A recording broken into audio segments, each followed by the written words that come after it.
Hello everyone, hope you're all doing well. My name is Ariel Furman, and in this video we'll be covering a couple of things, including importing a text delimited file, specifically a CSV file, from Notepad++ into Excel 2019, as well as some of the advantages and disadvantages of using the CSV file format. With that, let's begin. A CSV file stands for comma-separated values, and it's a text file that uses a comma character to organize its data. Essentially, you're grouping your data into columns by using the comma. The comma is a very common delimiter, although other often used ones include the tab, space, and semicolon. You might use the CSV format for lists like last name, first name, state, zip code, city, state, name, email, phone number. The list goes on.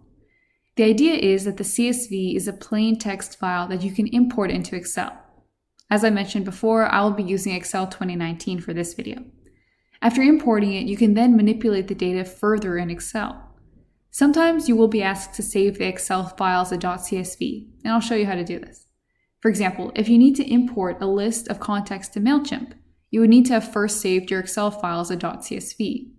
However, I would caution you to just about always have another copy saved, such as in the traditional .xlsx or Excel workbook extension format, before saving as a .csv. A .csv file saves only plain text, which means that if any of your information is based on colors, font sizes, bolded fonts, it all gets lost in conversion. You should get a notification, a warning about this from Excel, but it's still a good thing to keep in mind. The data simplification that results from conversion is helpful for data processing efficiency, but not so good if you are relying on that data. So the CSV file format has its time and place, and it's important to know its uses as well as its limits. Alright, enough chat. Let's import some CSV files.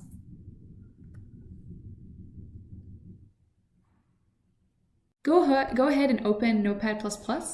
You could also use Word if you prefer, and I have another video explaining how to do that. However, many programmers and data analysts prefer Notepad, so that's what we'll be using for this video.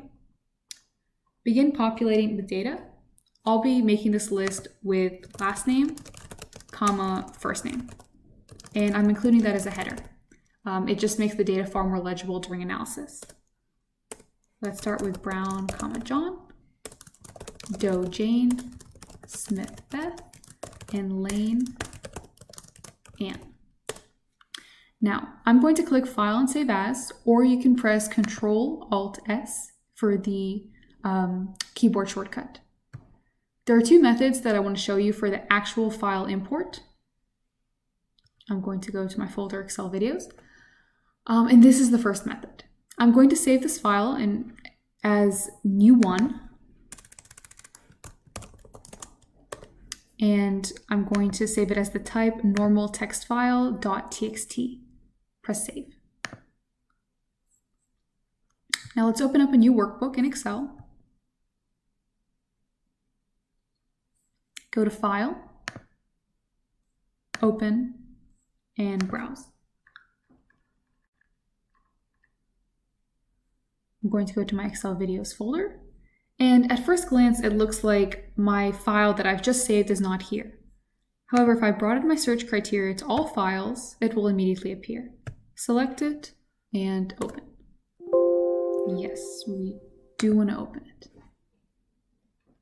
Now we see the text import wizard. Excel has already figured out that our file is delimited. Its data is split up into groups by a particular character, which in our case is the comma. Now we just need to decide how we'd like it presented. First, we know that our file is delimited. Fixed width means that you want a particular width between the columns, but what we're trying to do is split up a collection of data by a particular delimiter. So we know that delimited is definitely the correct selection. My data does have headers, so we can check that box and press Next. Now, our delimiter is not a tab, it's a comma. But watch what happens in our data preview when I select comma. It splits up the data beautifully. Click Next. That looks good to me. Let's finish up. So our data has been imported, and we can close out of this. I'm not going to save this file, but I will show you how to save the Excel file properly with a second method. It's exactly the same process once you're actually in Excel. So we can X out. For our second and simpler method, go back to our original Notepad++ file. I'm going to go back to File and Save As. Again, you can press Ctrl-Alt-S if you prefer. Again, I'm already in my Excel videos folder. That's where I'd like to save my file. My extension is going to be normal text file or .txt, and I'm going to name it new_2. So far, it looks exactly the same as my first method, but this is the point where the second method kicks in. In my file name, I'm going to type in .csv. On some versions of Notepad and Notepad++, .csv is an available extension from the Save As type, but if that's not available for you, just type .csv into the name and click Save. So that's been saved. Now open up your File Explorer. I'm going to go to my Excel video folder. Now, my first file that we made in Notepad++ is still a text file. However, my second one, which I've just saved, already has been automatically converted to Excel. That was much faster and easier than the first method. It's already been imported in there. Let's open it up. Now, if you look here, in this yellow bar, we're already getting warnings about saving the Excel file as a .csv. Let's ignore that for right now. And before we go any further, let's format our list as it might actually appear. Perhaps our header is bolded for clarity. And let's say that my first customer is perhaps already inactive. He's a former customer, and we would like to highlight his name in red to denote that he's no longer an active customer. But our bottom 3 customers are current active customers, and so we'd like to highlight them in green. So maybe that's what our file looks like. But keep in mind, this also means that some of our data is not in plain text format. So let's save this new version. We're going to go to File and Save As. I'm going to name this new2_traditional because I would like to save it in the traditional Excel workbook .xlsx. The reason I'm doing this is so when I actually choose to save my file as a CSV, I'll have another copy with my original information, with all the data, colors, bolded fonts, all of that information. So press Save.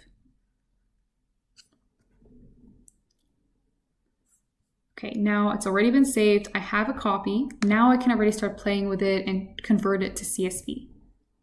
We went to File, Save As. Now for this one, I'm going to name it new_version.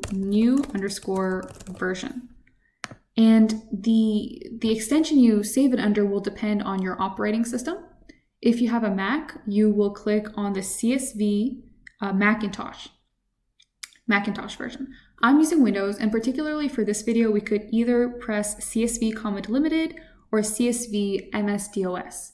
The main difference between these two really comes into play when you're using foreign characters because they are processed with different encodings. However, for most text, it shouldn't make a difference.